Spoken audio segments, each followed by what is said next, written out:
You found your way to Blood Moon Radio.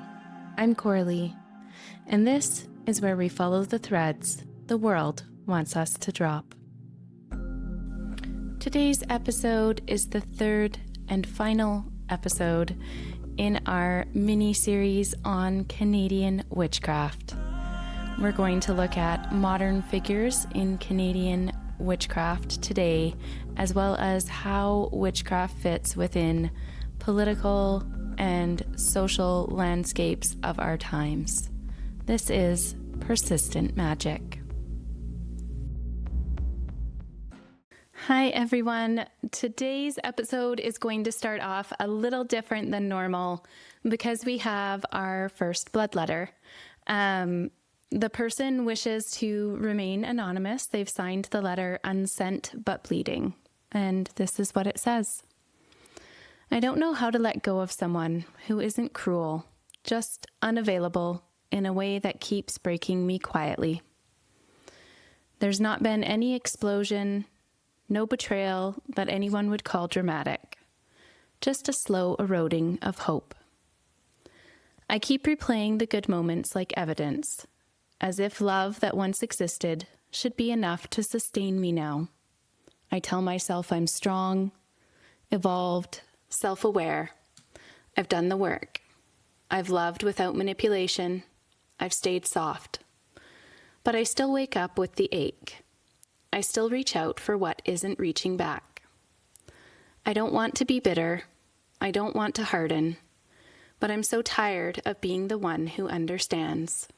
How do you release someone without losing the part of yourself that loved so deeply? I have a lot of personal experience around this topic, unsent. I tend to be a bit of an overgiver. It's something I've had to work on, but last year I found myself in a situation where a relationship started out reciprocal and healthy and slowly sort of eroded into something that was not. And I loved them so deeply, it was hard to accept.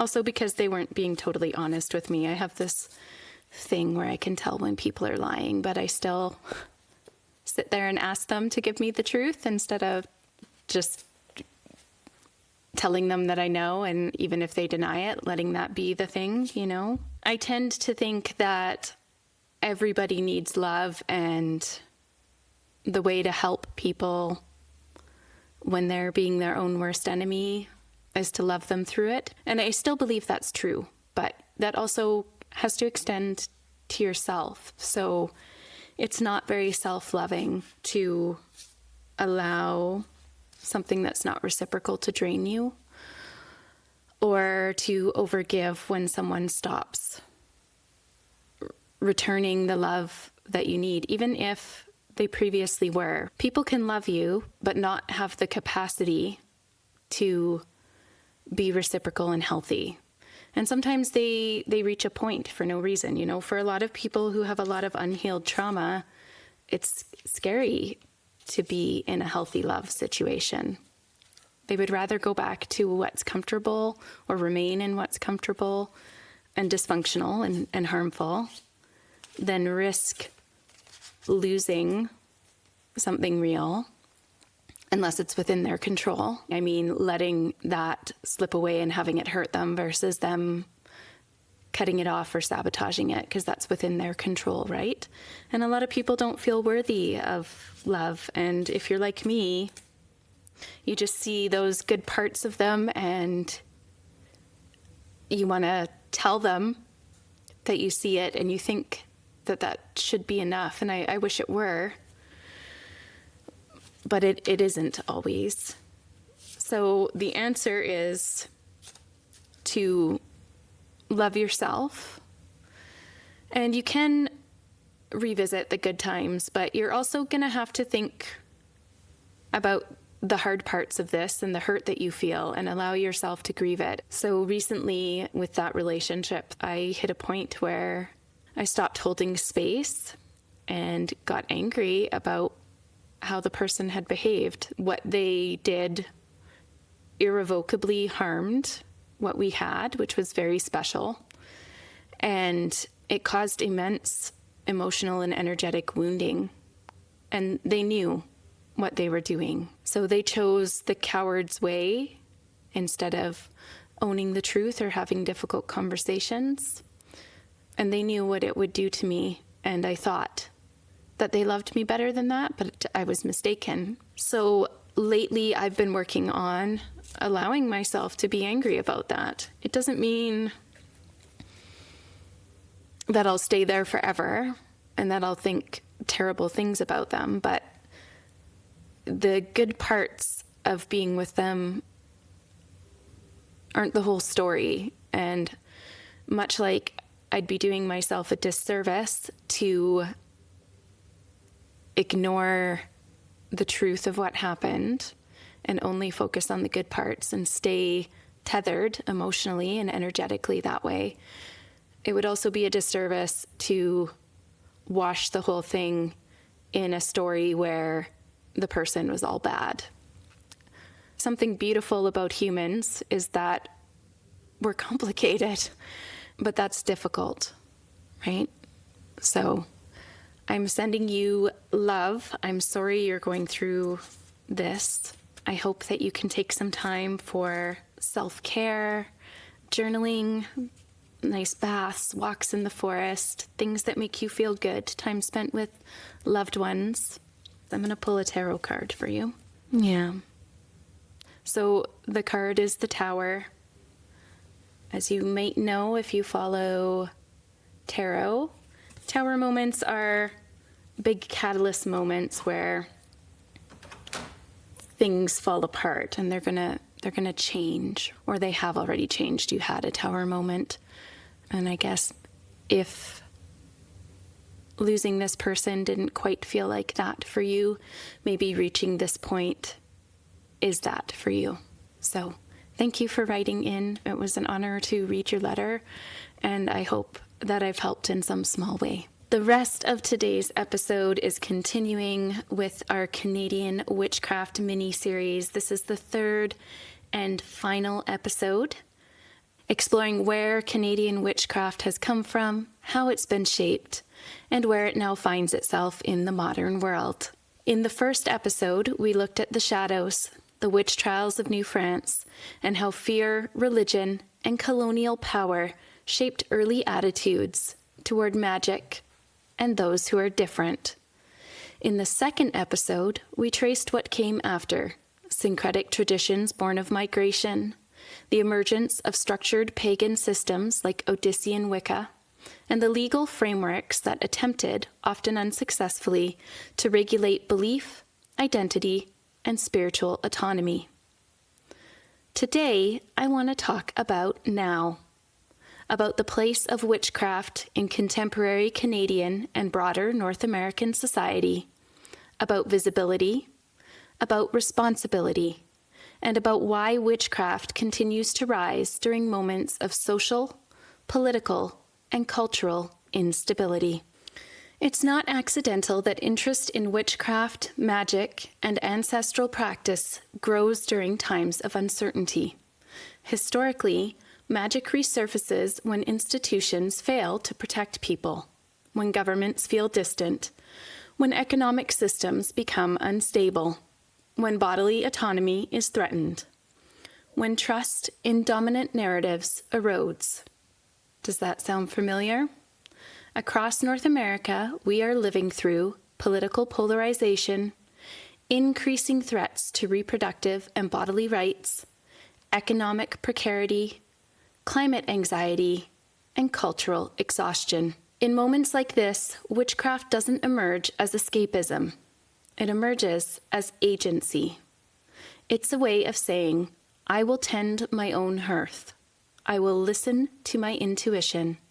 I will not outsource my power entirely to systems that have proven unreliable. In Canada, we often like to imagine ourselves as gentler, quieter, a little less extreme than our southern neighbors.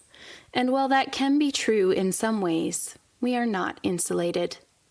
Canadian witches live inside the same media ecosystem, the same economic pressures, the same cultural reckonings around gender, power, land, and identity. What is distinct about Canadian witchcraft is its relationship to multiculturalism, immigration, Indigenous presence, and a deep tension between public politeness and private resistance. Canadian magic is often understated, less performative, more rooted in practice than proclamation, more likely to happen quietly in kitchens, gardens, bookshops, and community spaces than on grand stages. One of the most striking changes in the last few decades is how visible witchcraft has become.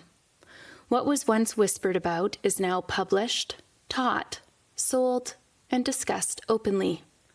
And with that visibility comes both opportunity and responsibility. Books like The Green Witch by Erin Murphy Hiscock, a Canadian author whose work has reached a global audience, reflect this shift beautifully. Her writing doesn't sensationalize magic, it normalizes it.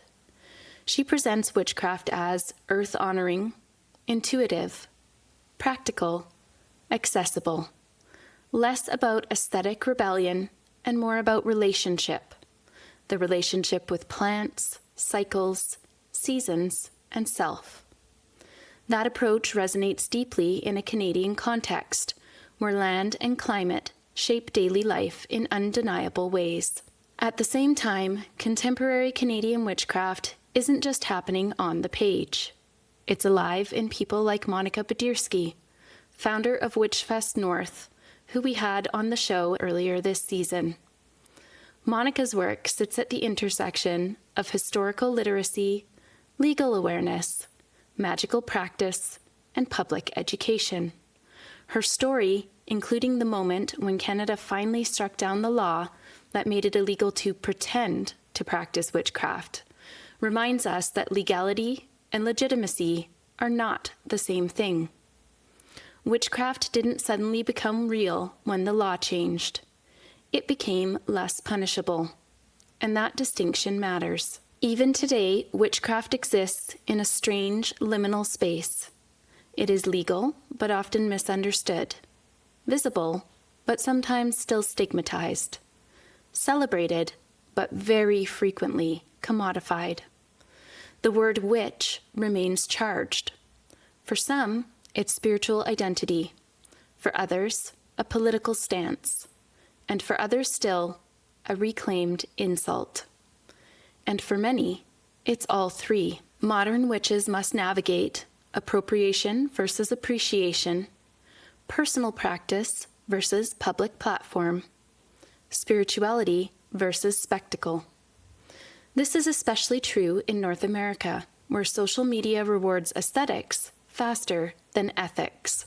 One of the quiet themes you may have noticed running throughout this series is discernment. Witchcraft today requires historical awareness, cultural humility, and personal responsibility. Not every practice is open. Not every tradition is ours to claim. Not every symbol is decoration. Modern Canadian witches are increasingly aware of this, particularly when it comes to Indigenous traditions, closed practice, and ancestral work. There is a growing understanding that magic deepens when it is rooted, not stolen. So why does witchcraft persist, even thrive, in modern society? Because it offers something many systems don't: intimacy, slowness, personal accountability, and meaning. It asks us to participate rather than consume, to listen rather than conquer, to tend rather than dominate. In a world obsessed with scale, witchcraft remains profoundly local. Historically, the presence of witches has always revealed something about society's anxieties. Who gets labeled dangerous? Who gets silenced? Who gets blamed when systems fail? Today's witches are not hiding, but they are watching. And perhaps that's the role witchcraft plays now. not overthrowing systems outright, but quietly teaching people how to live beyond them. As we close this series, I want to leave you with this thought. Witchcraft in Canada is not a revival. It never disappeared. It adapted. It softened where it had to. It hid when it was unsafe. And it waited. What we are seeing now is not a trend, but a remembering of intuition, of land, of lineage, of power that does not require permission. As always, thank you so much for listening. I hope you enjoyed today's episode. If you'd like to give us support, don't forget to like, subscribe, comment, or head over to bloodmoonradio.com where you can make purchases, donations, or join the membership area to give us a little extra love. And until next time, remember, the truth echoes louder after dark, whispered, unfiltered, waiting to be touched. See you soon.